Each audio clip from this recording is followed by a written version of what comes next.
Thanks, Dan. Good morning, Mikel. Morning. What a difference a few weeks makes. How's the squad? How are you? Just 3 weeks. What a total contrast. Yeah, it's great to win the last 3 games. Obviously, the spirits, the energy around the place, and the vibe is always better. I feel better myself. And on this Christmas period, to win 3 games in a row is never easy in this league. And we've done it, and now hopefully we can pick a much better run. FA Cup tomorrow. You're the holders. Do you look back on that day in August with fond memories of winning it in your first season? Well, it was a beautiful day. It's the last game of the season. Everybody take off after that. It was a really difficult end of the year with all the COVID situation that we have in place, and obviously it was a great day to finish the season in a high. Do you often amazed at how Arsene Wenger managed to win it 7 times? It's such a, are you going to go after this competition again because it's yours? Absolutely. We're going to go after every competition, and we are the holders. We have to defend that title. We know how it means for the football club and the history that is related to the FA Cup. So it's a great competition to play for us. Can I ask you about Mesut Ozil? What's his future? What's going to happen this month with him? Will he be leaving? I don't know what it's going to happen. Obviously, now he's free to negotiate with other clubs. We will discuss internally what's the best situation for him for the near future, and obviously with the player and the agent, and try to find the best solution for everybody. If you was in his shoes, would you want to play every last game you can? You just got to keep playing? I think every player wants to play football. This is what we picked this profession, and we are so lucky to be doing what we do. And for every player that is not playing, it's always hard. He could still stay, possibly? I'm saying we will decide what's happening in the next few days. Okay, thank you. Good luck in the Cup. Thank you. Thank you. Thanks, George. Ian from TalkSport. Hi, Mikel. How are you? Hi, I'm good. Thank you. Can I ask you, obviously, this game against Newcastle, there's no doubts about the game, thankfully. You've had a few problems with COVID, but they all seem to be at the moment behind you. But how much of a concern is it going forward? I mean, we're seeing more and more 40 positive tests in the Premier League this week. How much of a concern more and more is it going forward week by week in the Premier League for clubs?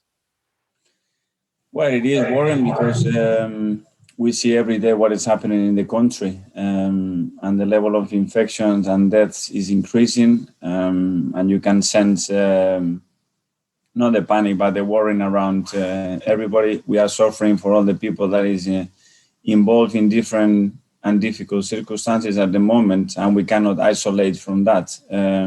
What we try to do is try to maintain the infections as low as possible, follow all the protocols, and the doctors are doing an incredible job to try to maintain a safe environment for us. And we have to try to keep insisting, not just to our players, but all the staff and everybody involved around the place, to be very conscious of how difficult is the situation that we are in and how lucky we are to still do what we do. Are your players and the staff around the club, all the staff, are they anxious? Are they worried? Because while the protocols mean that it's safe at Colney, the minute they leave, anything can happen. Yeah, they are worried, but they know that in this environment they are really well protected. But obviously, this virus is touching everybody in a personal level. You always have a relative, a parent, somebody, a friend that has been hit with the virus in many different ways. So we are now very educated about it, and we all had a history related to it, and then becomes more worrying, of course. You're playing Newcastle in the 3rd round this weekend. If you get through, we then have the draw for the 4th round and the 5th round, which is a bit weird. I mean, normally you just have the 4th round draw, play that game, then have the draw for the 5th round. Do you think that we need to try and maintain the magic and the prestigious competition, and maybe just let's have 1 round draw at a time? Yeah, well, it seems like every year we're changing some rules in every competition, in every cup. Something has to be different. I don't know what it is.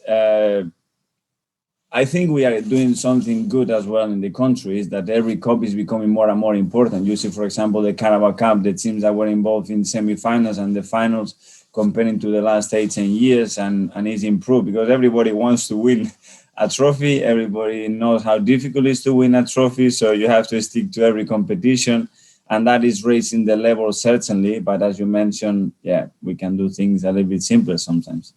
My last one is kind of linked to a question I always ask you about Mesut Ozil, but I'm not. It's more about others. Have the emergence of Emil Smith-Rowe and other players, young players like Bukayo Saka, for example, and Joe Willock, have they meant now that if you were even thinking about keeping Mesut Ozil after this transfer window, you don't need to anymore because these young players have in a way solved the problem you had? We need every player that is involved in our squad. And the fact that the youngsters are involved in the squad means that they have the level to compete with any player in that squad. And the young players, they have moments through the season. It's really difficult for them to be constantly at their level for 10 months. But sometimes players develop, players have moments, and you have to take those moments. And if that means that they're pushing somebody else, I think it's a really healthy competition for the team. And the team all the time gets better when situations like that happen. So I think it's a really positive news. Good luck against Newcastle this weekend, Mikel. Thank you. Thanks, Ian. We'll now move to Ian Bolton from Sky. Mikel, hello. How are you? Hello. Look, there was a lot of excitement in the Turkish media yesterday over Mesut possibly joining Fenerbahce. I know you said you're going to discuss it internally, but do you think it would be good for the club, good for him, if something was sorted this month? If something is sorted this month, it's because it's good for both parties, because it's good for Mesut and his future, and because it's good for the club. If that's the case, we will move forward. If it's not the case, then the player will continue here.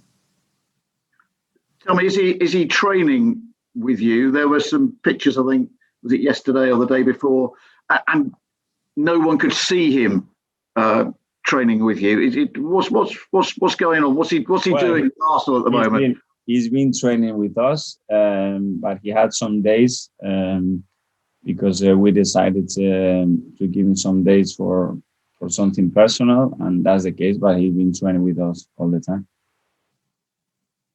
I mean, are you aware of him talking to other clubs? Because obviously he can do from January the 1st. We are aware of all the conversation that we had with Mesut internally and with his agent, and this communication keeps going. And of course, because from now on he's free to talk to any club, so he's entitled to do that as well. Tell us about Omar Rekik at Hertha Berlin. There are reports that he's passed a medical to join Arsenal and that he is training with you. What's the situation? We will announce it when we possibly can. He's a young talent that we've been following for a while that we believe has a really bright future, but we will give more details when we can in. Okay. Are you expecting something very soon on that front then? Yes. Possibly today? I don't know. Very soon. All right. Look, I noticed that Thomas Partey is back in full training with you. Suggestion that he might be able to play a part this weekend. What would that mean to you? And how do you rate his chances of playing against Newcastle? Well, we've got an extra 2 training sessions. We will assess after that whether he's completely full ready to start or participate against Newcastle, or if we're going to leave it another few days for the Palace game. But he's been training really good. He's comfortable. He's not aware of the injury right now. He's done more than what he already did before he played after the injury against the Spurs. So he's in a good place. He's in a good mood, and you can see the player he is when he's training. Okay, listen, finally from me, I noticed that, William Saliba went on loan. He's gone to Nice, made his debut for them last night against Brest, they were beaten 2-0, weren't they? But how important is it for him now to be getting games? Yes. Well, we signed a big project that we have some issues with because he hasn't played enough football in the last 18 months. And at that age and in the development phase that he's at, that is crucial. And I was very conscious when he came back, when he didn't do the step that he had to do before joining us, that to start a relationship with a new manager, with a new club, and new teammates, where he's not having any game time is really difficult, and I think it's damaging for the future. And I want to protect the player that we signed and the future that we have alongside him. And the best way to do that is to give him minutes and play. And it's been really good. It's been difficult months for him to cope with that situation, but I see the development that he's made, the progression that he's shown over the months, and now he's ready to compete. He's going into a really strong league as well, a league that he knows really well. He has experience, and he needs to play as many games as possible to be ready for us for next season. Thank you, Mikel. Wish you well. Thanks. Thanks, Ian. We'll move to Mark Manbryans from PA. Morning, Mikel. You mentioned William and potentially playing for you next season. Does that mean he will come back in the summer no matter what? There won't be an extension to that loan? He will come back for pre-season and he will be with us. Hopefully he will come back after playing a number of games and his performance is raising and his development progressing in the right way. And that's why we made that decision. I know that sometimes it's difficult to explain or understand after the money that the club has spent trying to bring in him to send him on loan. But a lot of things had happened to him. He's a long-term player for us, and we need to protect him as well. And giving him 3 or 4 games is not enough for him. He needs much more than that because what happened in the last 18 months, he's been through some personal problems as well that we have to try to help him and stay as close as possible to him. And now he needs to play and enjoy his profession as well. And in order to do that, I think we found the right club with him. He's very happy to go there right now, and hopefully he can enjoy his football and be ready for us for next season. In terms of team selection for the weekend, Mesut's actually available because obviously in previous competitions he's not been registered. Would we expect him to be involved at all on Saturday? We'll decide what we do. Just with Mesut, it's a difficult one, isn't it? Because obviously you've got so much attention about a player that's not playing, and you just need to the decision has to be made one way or another really soon, doesn't it? Just what's going to happen with him. Yeah, decisions have to be made when you have to register or not register players, when you have to play them or not play them all the time. We know that we have a really important player that is one of the key players in the past few seasons for this football club. We have to make a decision. I have to make a decision. I made it. I knew the consequences of it. And now we're going to have to make another one in January. And we will just put in the balance what is the best thing for the club and the best thing for the team and what the intentions of the players are and try to find the right solution to that. You know, Ian mentioned to you about the rising COVID cases that we've seen across the country and things like that, and the rising Premier League issues as well. Have we got a problem now with the number of players that seem to be breaking protocols and things like that? And should there be a firmer punishment for players that do breach the bubbles and bring it into training grounds? Yeah, I think we have to be very aware of that, and we have to be very strict. I think players, like any public person, has to be more aware than anybody else. There are a lot of people that don't respect the rules. They're out there, they don't get notices, they can get away with that. We are luckier than anybody else because we are still being around the place. We can still do our job and continue with our professions. And we have to bear in mind that everything that we do has other consequences than other people act doesn't. And at the moment, we cannot deliver it down. You know, we taking some risks to continue playing. We're trying to do the right things. You know, people are sacrificing their lives to help the society in this moment. And what we have to do is just contribute, and don't give any more issues, neither to the public, neither to the government, to make a decision that we don't want. That's for sure. Have you made that clear talking to your players? Have you told them? Yeah. Absolutely. And the dog is very aware, and we all the time trying to push. We are getting educated now with new rules, new protocols around the place. We have a lot of people, and sometimes you can make a mistake, but there are certain things that we cannot allow to happen as well. Great. Thanks, Mikel. Thank you. Thanks, Mark. Nick Callow from Haters. Good morning, Mikel. Hello. Hi there. Just wondering, when you say you need every player available, does that mean you will block possible loan deals for players such as Joe Willock and Reece Nelson because you want them around in the squad? Well, once we have the players in the squad, we need everybody available, because then we have a larger options to choose. When we have to decide, is this player going to have enough game time? Is it better to keep him here or send him on loan? Then it's a different discussion. But we need these players available to be able as well to go on loan. We have already made some decisions. As you could see, there are some players that have left the club in different ways, and the squad was too large, and it's really difficult to handle that situation even in training. So that was one of the priorities in this window, and I think slowly we are doing that. Okay. Is it still too large then? Still need changes? Yes. Okay, and just another player, is Flo Balogun fit and available for Saturday? He is fit and available. Again, his progression and the use of the time that he's had with us has been incredible good, and he will keep having chances while he's with us. And is there any movement on his contract situation? Because he says he's going to have a big year. Do you think that will be at Arsenal?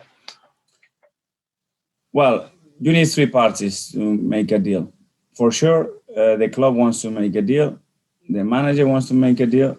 The player wants to stay. And I'm not sure about the agent. Okay. Is there room for him to come through at Arsenal in terms of all the attacking players you've got? Yes. And just to pick you up on that, you're saying his agent is the one who's stopping this contract? No, I'm not saying it's stopping. It's that we need to find an agreement with him. We are negotiating at the end with an agent, with a player that wants to stay at the club, and we need to find the agreement. I'm telling you that we are doing everything we can to keep him here. And hopefully from the other part, they are doing the same, and they're defending the same interest, which is the player's interest, which is to stay at the football club and be successful with us. Okay, interesting stuff. Thanks a lot. Cheers. Good luck, Mikel. Thank you. Thanks, Nick. Art de Roche from The Athletic. Hi, Mikel. I just wanted to touch on something you spoke about a few months ago, actually, where you said it stresses you out more when teams go long from goal kicks rather than playing it short. But more recently, Bernd Leno has been going long with those goal kicks, and I just wanted to know if that was a conscious decision from you and Inaki Cannon, why there was a change in that approach. Because we have to adapt in certain moments, depending where the team is, in terms of confidence and the risk that we can take and the rewards that we're going to have from it. And it's part of the game plan, depending on the opponents as well, how they approach this particular phase of play. And in relation to that, we can decide one thing or the other. With the results getting much better over the past few weeks, does that mean there may be another change to that more to that approach we became used to in the summer, where Bernd was playing with his feet a bit more? We can vary. I think Ben has been playing with the feet on that particular setup, with this a close situation when it's more predictable and more setup. We need to have in certain moments a little bit more to do what we want to do. But in open play, when we use the keeper in that phase, we haven't changed one bit. But again, it's something about the capacity to adapt, and then something that are related to the game plan on the day. Okay.